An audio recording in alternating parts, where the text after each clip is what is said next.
The criminal justice system comprises investigation, prosecution, trials, conviction and correctional administration. Correctional administration may be defined as administering of measures which help in reforming the character of the prison inmates and make him a normal citizen by the time he is released from the prison. A number of measures have already been implemented in many prisons all over the world. Open prison, for example, is an innovative method which aims at reforming the convicts. Many kinds of skill training, educational programs, yoga and meditation are some of the measures which are in practice in the central prisons. The ultimate aim of the criminal justice system is crime prevention.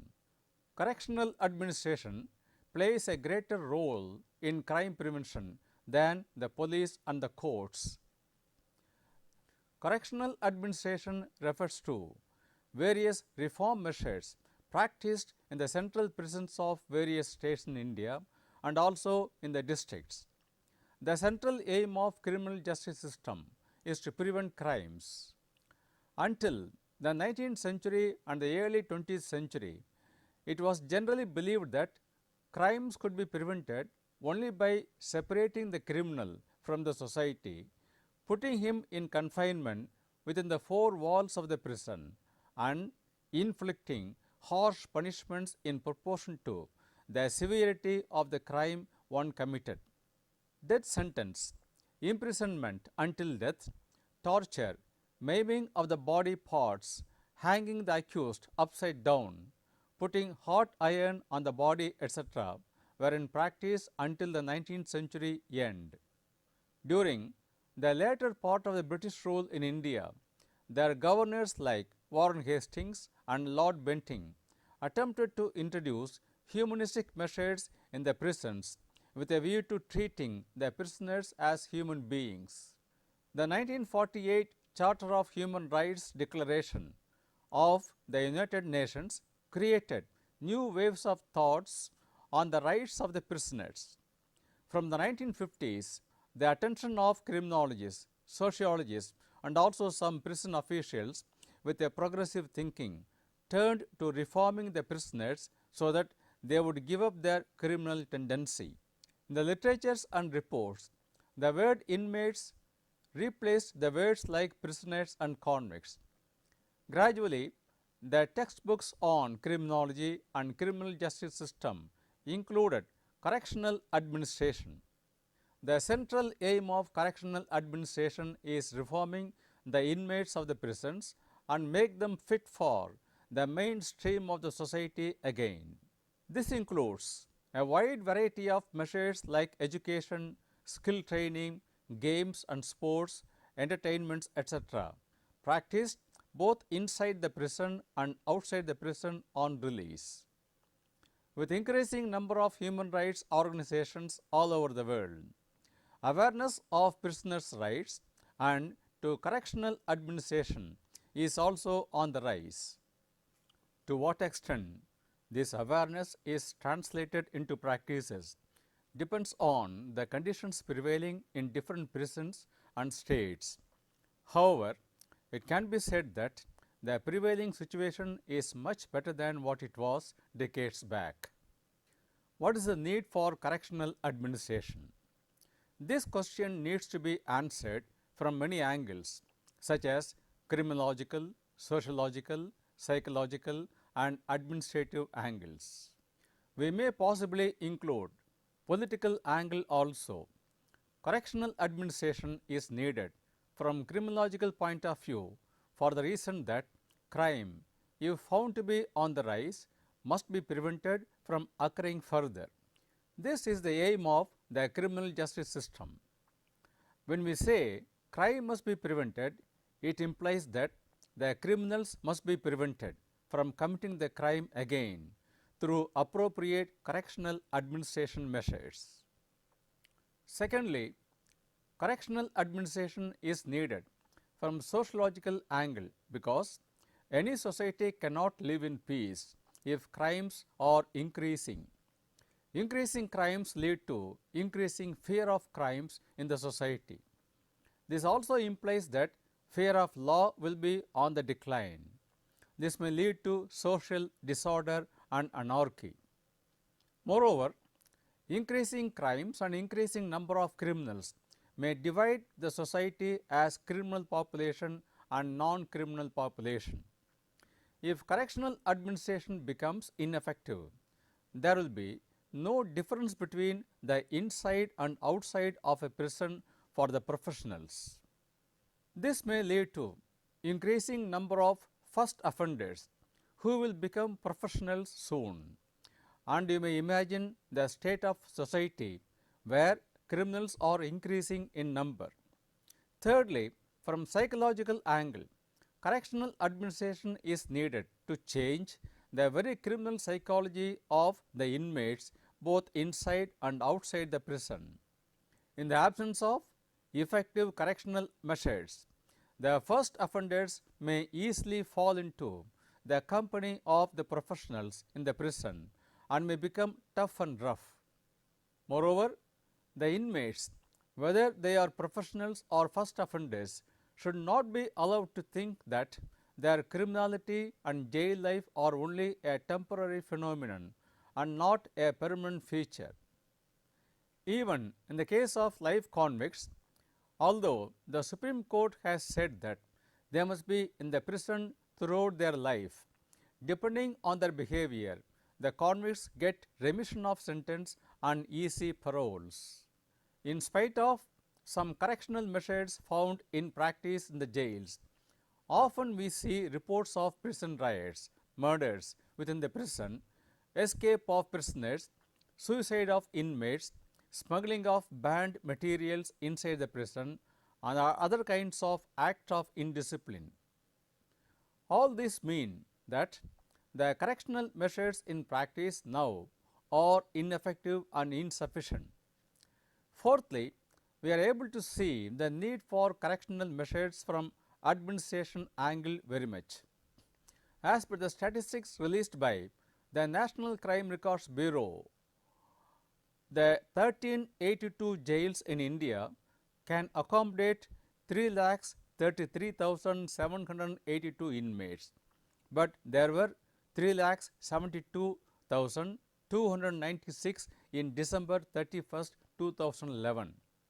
The report says that Tamil Nadu topped in number of unnatural deaths in the prison at 15. The report further says that Uttar Pradesh has the highest number of prisoners. Many categories of prisoners are accommodated in the prisons of India. They are convicts, under trials, life convicts, condemned prisoners, and women prisoners. Women prisoners have separate jails. Women prisoners who have small children are allowed to keep their children within the prison. Besides these categories of prisoners, many jails in the country also accommodate political prisoners, VIP prisoners, foreigners, agitators who are arrested and remanded to judicial custody, terrorists and extremists. Some categories of prisoners like terrorists and extremists and condemned prisoners have to be accommodated in separate cells. All this imply the administrative burden on the part of the prison staff. The prison staff have many types of functions. They are registration of the details of the newcomers on their arrival at the entry point, providing accommodation with food, drinking water, bedding and other provisions like hair oil, toothpaste or powder, soap, etc.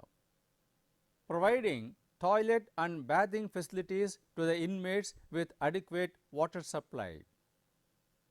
Providing medical facilities which include routine checkup, emergency treatment whenever necessary and arranging for hospital facilities for the inmates. Arranging for correctional measures, arranging for recreational, sports, library and entertainment facilities for the inmates. These are the routine functions concerned with the facilities to be provided to the inmates. There are also Other routine administrative functions in a central prison relating to the discipline and order in the prison. They are admission of new prisoners after checkup, roll call and routine checkup, security arrangements, arrangements for inspections by superior officers, work arrangements for the staff and for those under rigorous imprisonment, special security arrangement for the terrorists and extremists and condemned prisoners, parole and probation arrangements, arranging for routine medical checkup, releasing the prisoners for court proceedings, releasing the prisoners on completion of the sentence period, maintenance of stores, equipments and weapons. Besides these administrative functions, the prison staff will also have to perform certain emergency functions relating to many of these functions. For example, when an inmate falls sick all of a sudden, or when somebody makes an attempt for a suicide, the inmate concerned has to be rushed to the hospital for an urgent treatment. Also, whenever the inmates resort to agitation and rioting, an emergency situation is declared by the DIG of prison, who may requisition additional forces from the local police officer to bring the situation under control. All these indicate that the prison staff have to perform a number of administrative functions in their respective prisons. Now coming to the point, in the absence of a set of effective correctional measures inside the prison and outside the prison as well, if the number of prisoners and prisons keep on increasing, it would create overburden of administrative works to the prison staff. In the prevailing situation, with most of the central prisons overcrowded with inmates, the prison staff are faced with overworkload. This creates a reverse vicious cycle of overcrowding, overburden and ineffective correctional measures. This implies that the prison staff in their own interest must try to introduce more effective correctional measures, so that the prisons are not filled with repeaters and professionals. There is another point of view in favor of the correctional measures, that is the cost point of view. Once a person is brought to the prison either on conviction or as a remand prisoner, his or her health and safety becomes the responsibility of the state government concerned. The government have to allot the required amount of money in this regard. If those who are released after the period of sentence change themselves and merge with the mainstream of the society, the number of repeaters and professionals in the prison would decrease. This is applicable to the first offenders also. It all depends on the effectiveness of correctional measures practiced in the prison. This will have a desirable impact on the state's prison budget. Otherwise, the number of repeats, professionals and also first offenders may increase, warranting an increased prison budget. The variable cost or running cost would increase manifold. Increasing prices also would add to the cost of the prison administration. This cost is ultimately borne by the society only in the form of taxes paid to the government. Lastly, from political angles also, the need for effective correctional administration may be understood. In India, thugs, gundas and criminals find refuge in the political parties. The criminal politician nexus in India is a well established phenomenon. This shows the quality of the politics and politicians we have in India. Muslims find a prominent place in the leading political parties of India. Most of these Muslims are those having criminal background and are professionals.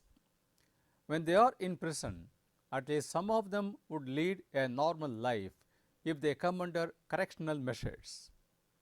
Now we will see the types of correctional measures. there are various correctional measures which may be classified under 4 categories.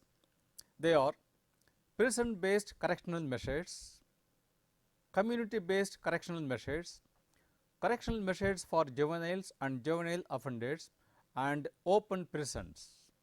Prison based correctional measures are correctional measures implemented within the prison by the prison staff and specialists from NGOs on invitation. Community based correctional measures refer to measures practiced by the community for the ex-convicts. Correctional measures for juveniles and juvenile offenders are of a separate category of measures which need to be jointly practiced by the government and the NGOs.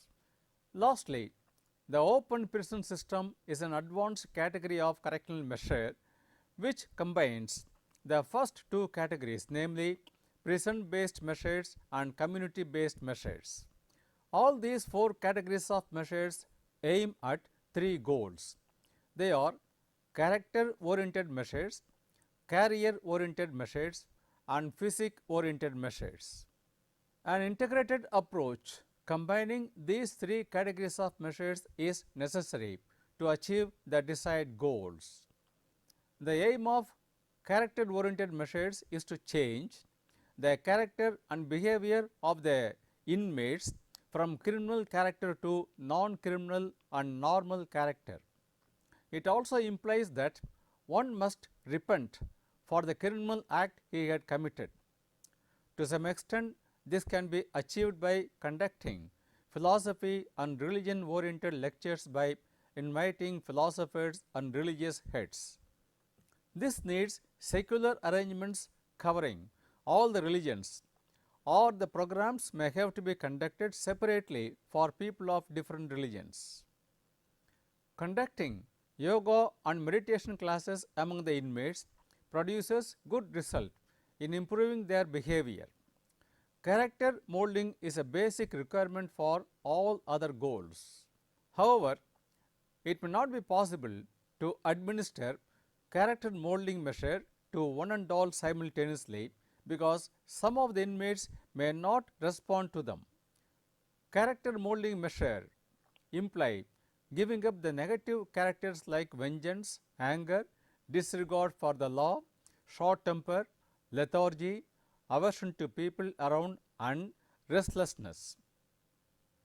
Cheating and saying lies, addiction to liquor and drugs, and imbibing positive character like maintaining a smiling face and softness in expression, friendly attitude to people around, promptness and punctuality in the work done, or the positive characters aimed at by the correctional measures. Loyalty to the nation, respect for law and order, sincerity in the work, friendly attitude to people around, and so on are also expected on the part of the inmates through correctional measures. Such positive attitude is a prerequisite for other categories of correctional measures. Secondly, career-oriented measures are needed to shape the inmates for a merger in the society when they are released from the prison. We may include under this category mainly education and skill training.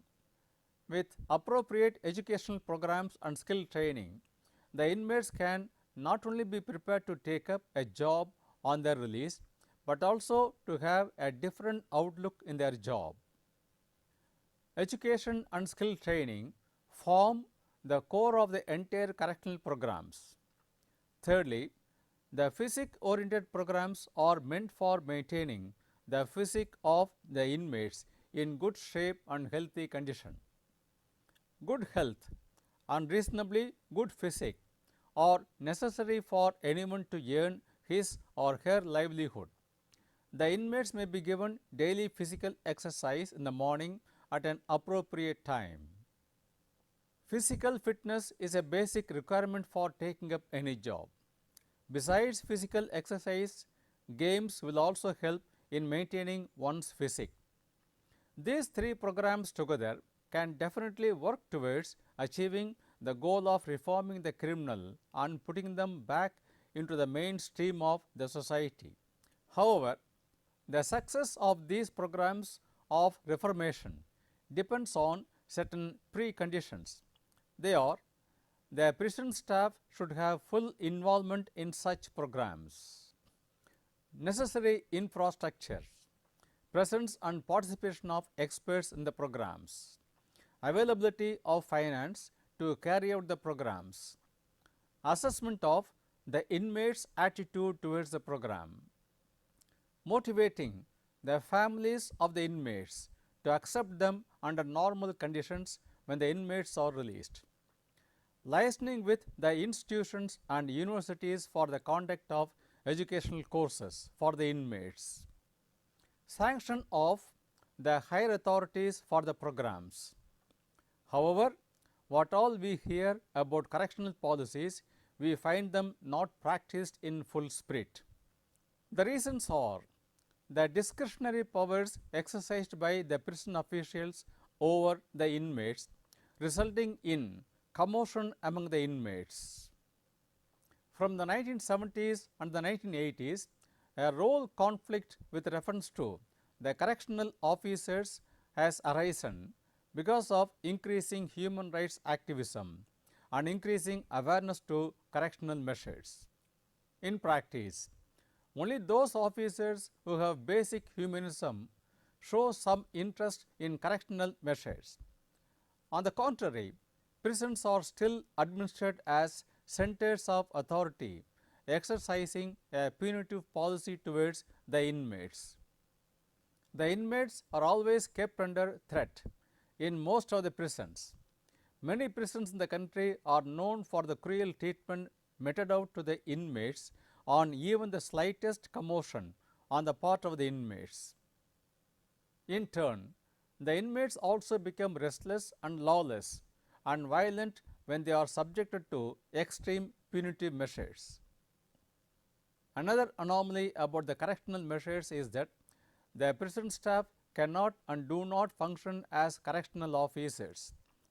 The correctional officers like psychologists, psychiatrists, religious preachers, yoga instructors, etc.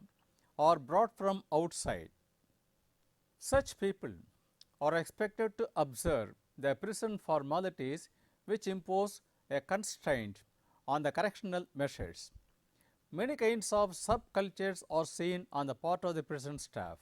They are corruption, helping the inmates to get cell phones, money and heroin from outside, employing the inmates for their domestic or personal work, misbehaving with women prisoners and using foul language and so on.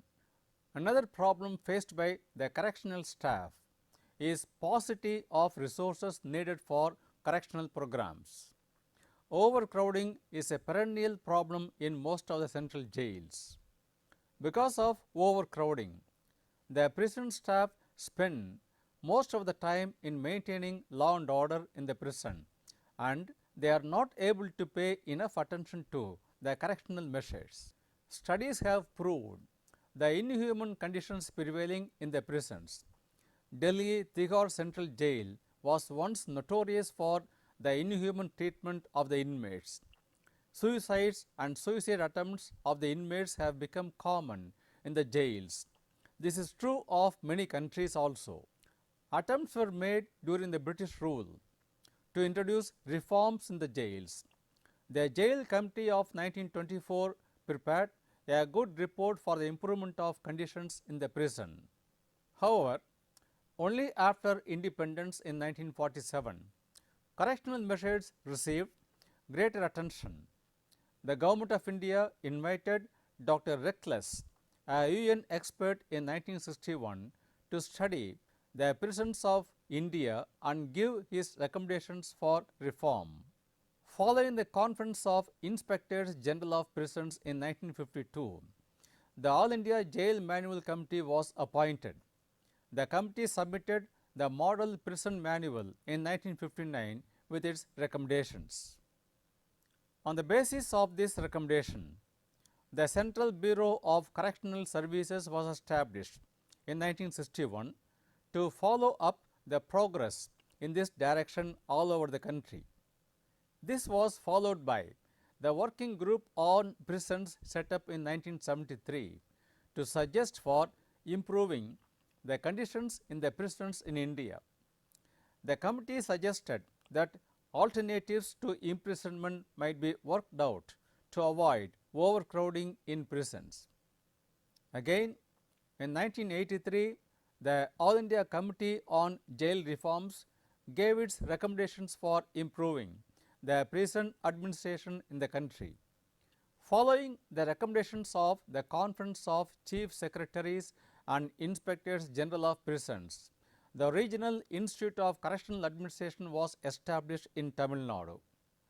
K. L. Reddy says, the institute is a fine example of regional cooperation in the country and is probably the only institute which came up as a joint product in the field of training, with its entire cost shared by 4 states, namely Andhra Pradesh, Karnataka, Kerala and Tamil Nadu. The RICA, as it is popularly known, has completed several projects and conducted many training programs for correctional officers. The model of RICA was extended to Pune in Maharashtra and Lucknow in Uttar Pradesh, covering the western and northern regions. Warder training schools have been established in 11 states to train warders in their duties and responsibilities, with greater focus on rehabilitation of the offenders. Sentencing of the courts also is expected to have a rehabilitative character besides punishing the criminal in proportion to the seriousness of the crime he has committed. However, the sentencing policies hardly reflect this, except in the case of juvenile offenders. Moreover, the anomalies of the entire criminal justice system have their own reflections on the correctional administration. In the midst of all these anomalies, we are glad to see some positive thinking in the direction of rehabilitation. Many central jails in the country have educational programs conducted by universities, most particularly the Indira Gandhi National Open University. Yoga, sports and games, religious discourses, counseling, entertainment activities, etc., with a view to rehabilitating the inmates. And now to summarize, in this lesson, you have learnt the different dimensions of correctional administration, which has gained some significance in recent years. It is now widely accepted by sociologists, criminologists and psychologists that the ultimate aim of the criminal justice administration is correction and rehabilitation of the criminals. However, many drawbacks of the criminal justice system have reduced the importance of the correctional administration. There is no coordination between the different functionaries of the criminal justice system, namely the police, the court and the prisons in this regard. Some progress is found in this regard, but it is not worth mentioning. In this lesson, you have studied the prison-based correctional administration, which comprises very formal methods which are subject to the rigid rules of the prison.